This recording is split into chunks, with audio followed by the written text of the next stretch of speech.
I started this series to tide over a creative dry spell we know as adulthood.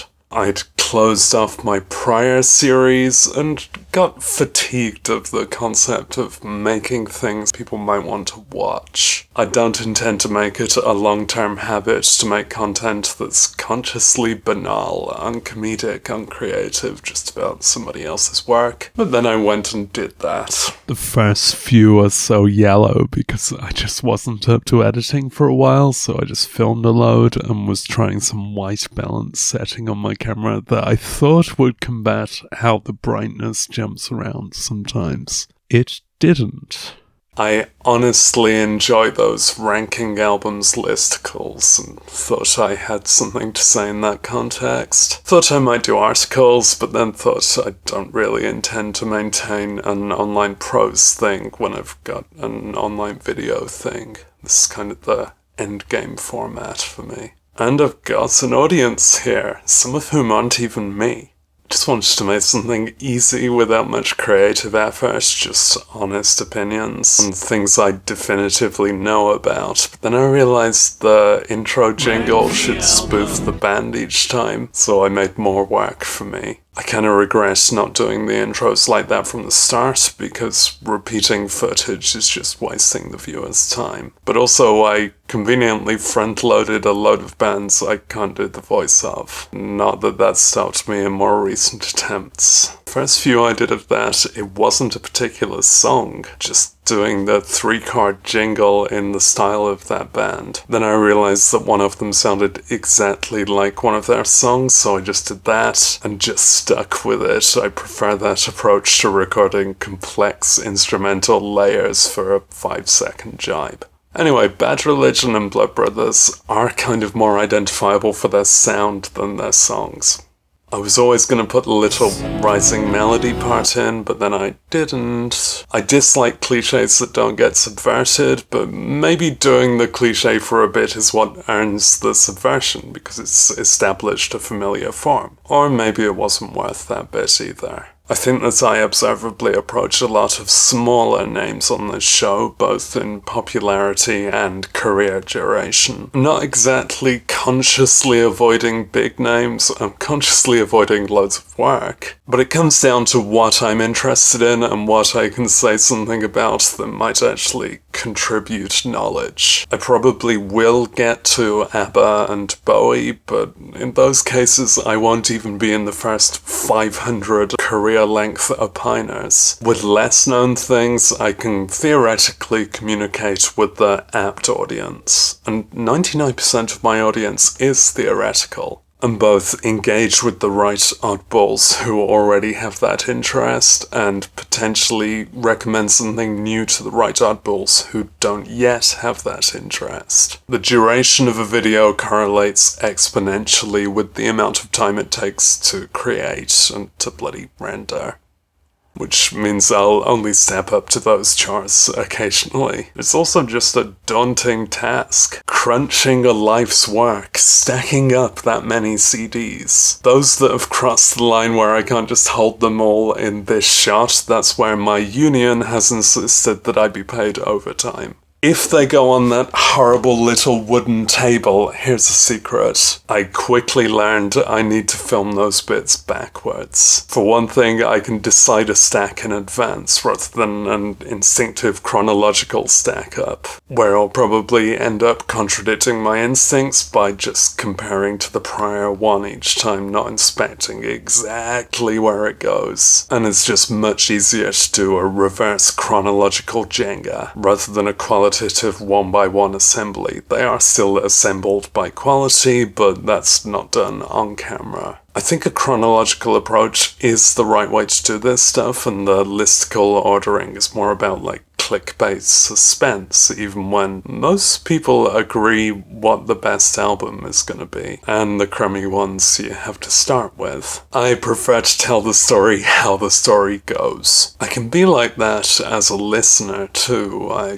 often put the discography on, hence this series. It's like watching the full series of some something, but you can skip the terrible parts and put the best ones on more, and music is better than shows.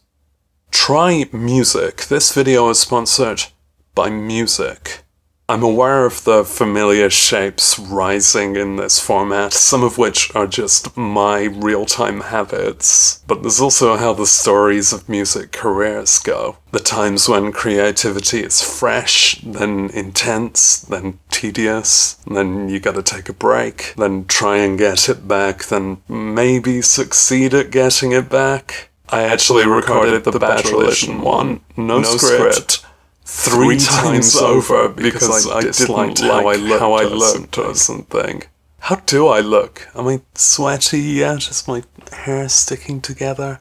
I don't expect to ever extend one of these existing videos. I might put like a comment in the description if there's a new release. Ongoing careers are gonna ongo, and this project happens when it happens. I'll not cover someone when I'm aware they're doing something new soon, but luckily my tastes are an old person's, so that doesn't really come up much. It's funny that I've settled into this format, considering that I'm averted to the idea of having a favourite of something. When people ask that question, I freeze up and forget everything. It feels so tribal and elective. But presented in this context, I've not struggled much to rank things. I've done my best to listen it through, think it through, assemble a stack, and see what I actually believe. Like when I've assembled it, I'll go through it and say, this is better than that, and see whether I actually believe myself. And yes, something will be up there, and it'll be up there for a reason. It doesn't mean it's their one essential classic. Not everyone has just one. Not everyone has one. Not every career is album-oriented, although those who might taste are more likely to be. Similarly, last place isn't necessarily a dud.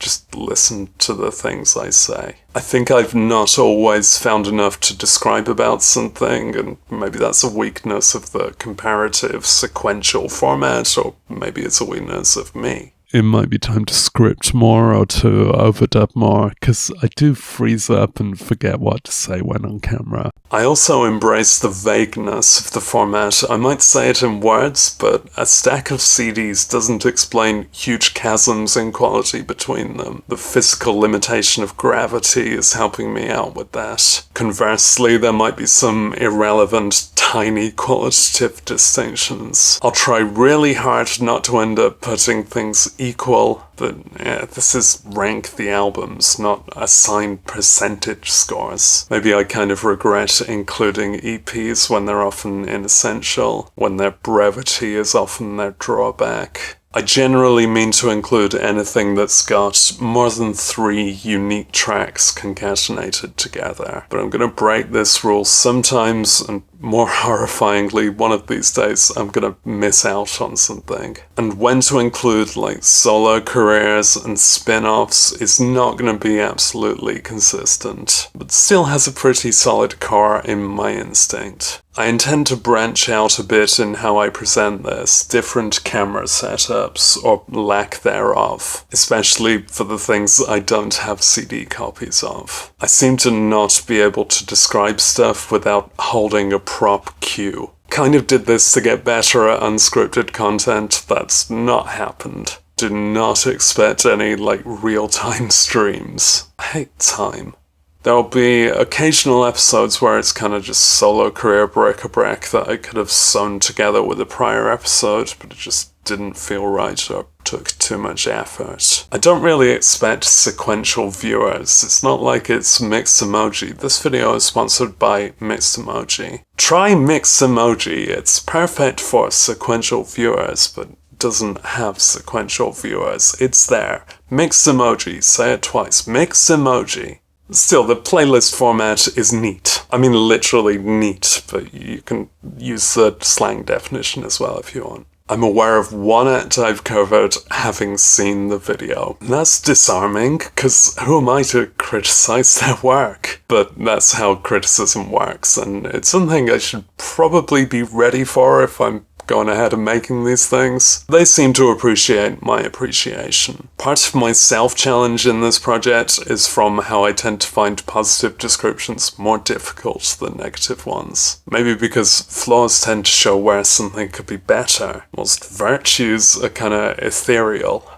And positive adjectives tend to feel like superlatives rather than qualitatives. But I'm here and I'm trying to access and present enthusiasm. For this reason, I'm unlikely to spend much time on things I'm not that keen on. There'll be things I intentionally know less about, although maybe that could be a flanking episode, stuff I've gone off or tried to be into and couldn't maintain the fandom of. Spank the albums. I'd like to apologize less for when my opinions don't match the perceived received opinion, but video by video, people will find it and deride it from their consensus perspective, so it's hard not to say. Maybe all YouTube should be defensive. I'd like to mark these 50 episodes from a first year as a kind of halfway break point, where I can go work on other stuff and maybe learn a few more adjectives before I rank any more albums, but I know I'm too obsessive in nature to actually pause.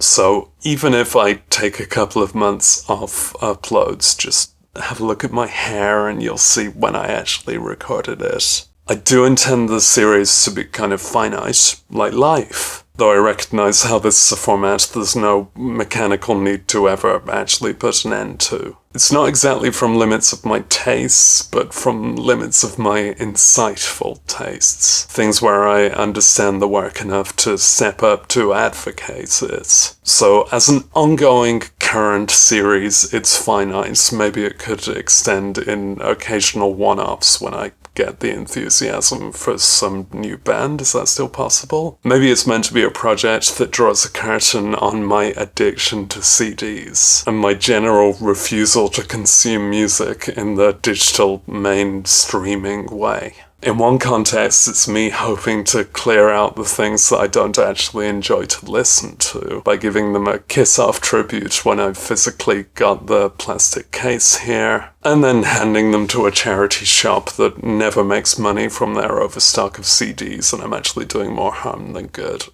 But, if I'm gonna remain alive, maybe celebrating interests from my past is conservative, and maybe I should be open to new interests. That makes sense intellectually, and I'd love for it to make sense in my instincts too.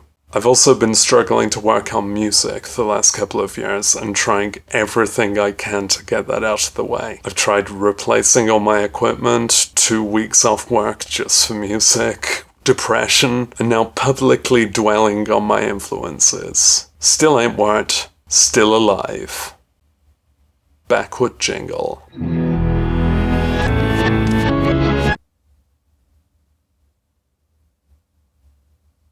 It's a bit diagonal, isn't it? That bit there to there.